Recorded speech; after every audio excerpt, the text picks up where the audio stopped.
Hello, welcome to you. Thanks so much for coming by again today. It's always lovely to be in this space together. Um, sure is an interesting practice at an interesting time in our lives, and I'm real happy we're here. Thank you for supporting this community. Thank you very much for supporting this community. I just found out yesterday that we will be having a new poet as a guest speaker. Rosemary Wakola Frommer is her name, and just by chance was able to be introduced to her, and I think she's amazing. So we have her, and I believe that's going to be scheduled for Thursday, June 20th at 4 p.m. Eastern, and you will be able to sign up for that at zenfulconversations.com. Zenfulconversations.com will allow you to sign up for my email newsletter, the Zen News. And although I was for a while, they're sending it out every week. I can't keep up with that, and I don't have that much going on, right? A lot of times it's the same thing every week, so it doesn't need to be said. But June, we have a few things coming up, and it looks like I'll be offering another day retreat in June also. I'm looking at June 28th for a women's day retreat. So it's not on the schedule yet. There will only be 12 spaces available. So if you're interested, let me know, because 12, I hope and expect will fill up fast. So some fun things. And then Thursdays at 4 p.m. Eastern. I expect to have some rotating workshops, different types, different ones each week, but 4 p.m. Thursdays.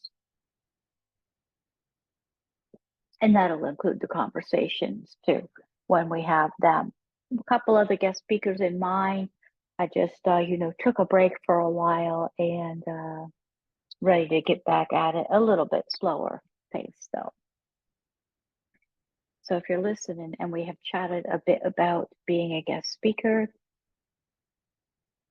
we'll figure somewhere in a couple months or so. Excuse me. So the message this year, we're here every single day in this community called Zenful Conversations. We're here every single day in this community, and we're in our 6th year. So thank you for supporting. But this year it's a little bit different. We're practicing being present. It's a little bit more meditative and rather quite lovely. Bringing us really, I find it very grounding and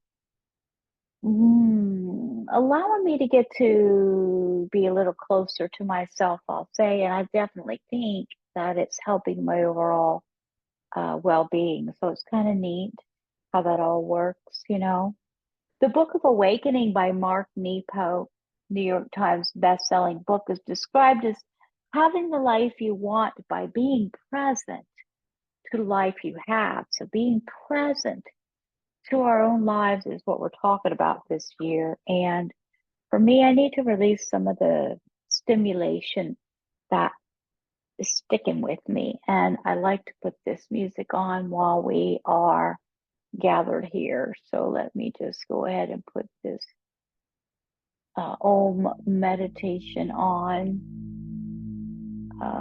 by Chris Collins. And if you're able to close your eyes safely, please do so safely and comfortably. Otherwise, you can sleep them open, but allow yourself to kind of release some of the tension, stiffness, right? So my eyes, I do better with my eyes closed. I start to let my whole face just kind of let loose of the crinkles, the held emotions in my cheeks, and maybe let my neck do a little side stretches, and I begin to notice my shoulders can come down a little bit.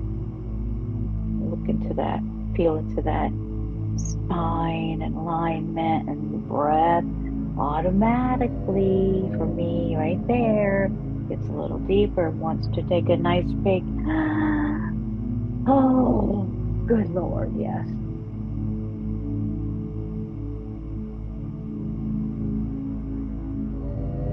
And just like that, I've let a couple layers of this tension go. I can feel it. I can sense it. Are there tons more? Yeah. Maybe I'll do it again. Maybe let me try another layer. Let me try another layer.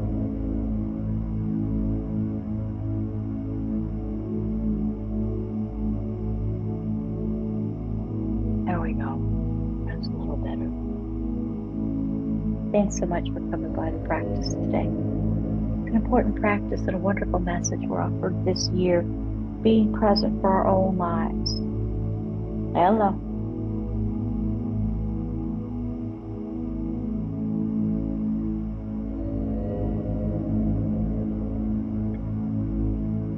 The message for today, this day number 1951, is titled Seeing Through Another's Eyes.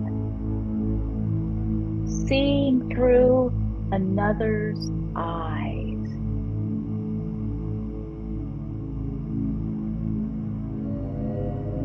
Now I have no choice but to see with your eyes. So I am not alone. So you are not alone. Yanis Ritsos.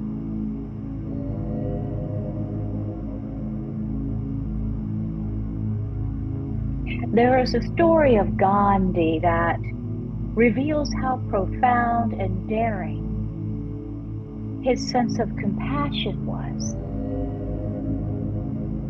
It occurred during one of his famous hunger strikes. A man whose daughter was killed came in anguish, saying to Gandhi that he would stop fighting if the great soul would eat.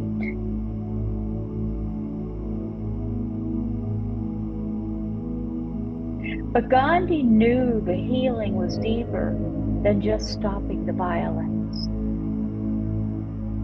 And so he told the man he would eat only when the tormented father embraced the man who killed his daughter.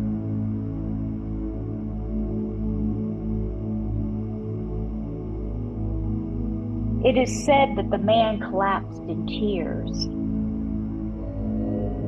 but did as Gandhi asked, and the larger conflict ended.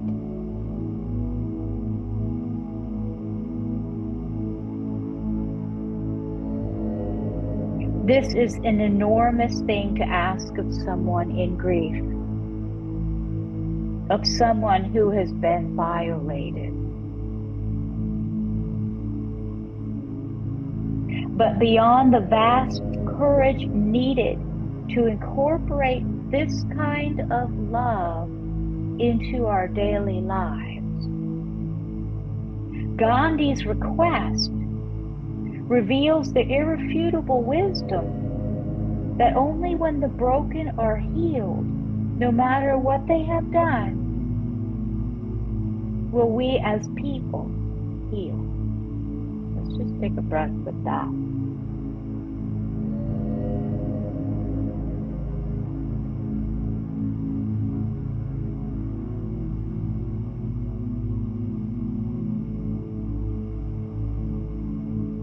It is hard to comprehend how this works. Yet the mystery of true forgiveness waits in letting go of our ledgers of injustice and retribution in order to regain the feeling in our heart. And so I am forced to look into my own small life, into my own small and all-consuming pains, and ask, who am I? Why can't I forgive the wrongs done to me?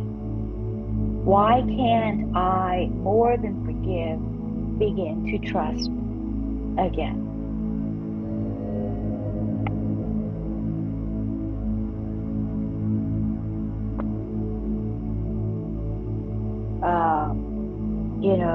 Wow, seeing through another's eyes.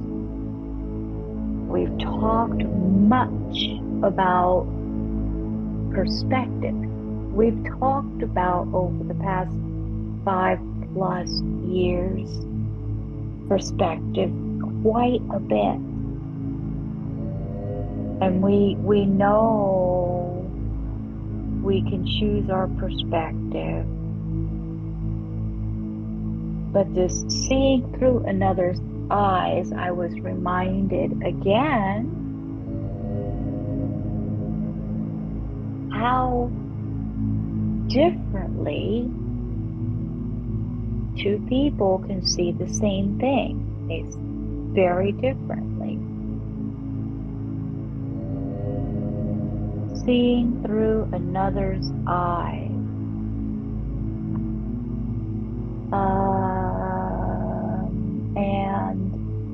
And there was even a journaling prompt recently crossed my path again, or maybe not again, but it reminded me if it had, about writing from their perspective, whoever there is. But if we still have some, energy bound up with something, we can write from their perspective and release a lot of this for ourselves, because it's making us ill, if nothing else.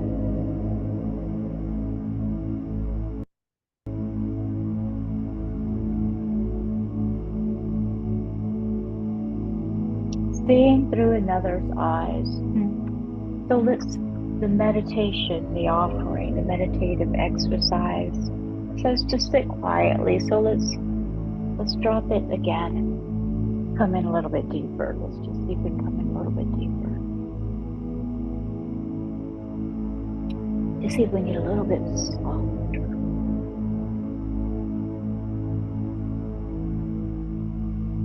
Sit quietly and begin simply by making room in your feelings for other life.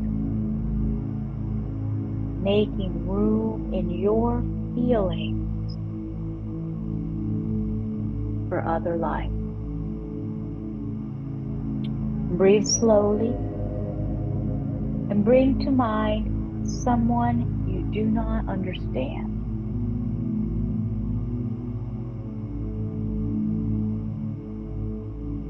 With each in-breath, let them drift into your heart. And with each out-breath, try to see with their eyes.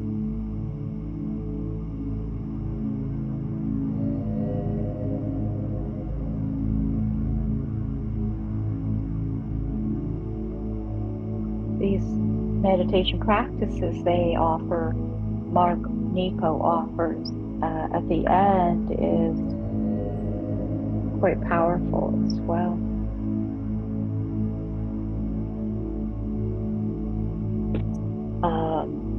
It probably is not a good idea, not a bad idea for us to try to understand each other a little bit more. I noticed one of my Facebook friends she helped her husband at work, and she realized, seeing it through his perspective when she was helping him, she doesn't usually see that side of it and how hard he works and all this other stuff, if we could just live their day for a day, might change definitely how we see things. And it's probably not a bad idea to allow ourselves to get off our high horse sometimes and just check things out just as a check. You could say, all right, well, I did. I looked through their eyes and they still suck. Then that's a different story, in my opinion. Seeing through another's eyes. Thank you, Mark Nepo. Thank you for being here to share in this practice and in this space um, for being part of this space offered and treating it so beautifully in deep gratitude. See you tomorrow. Namaste. Namaste.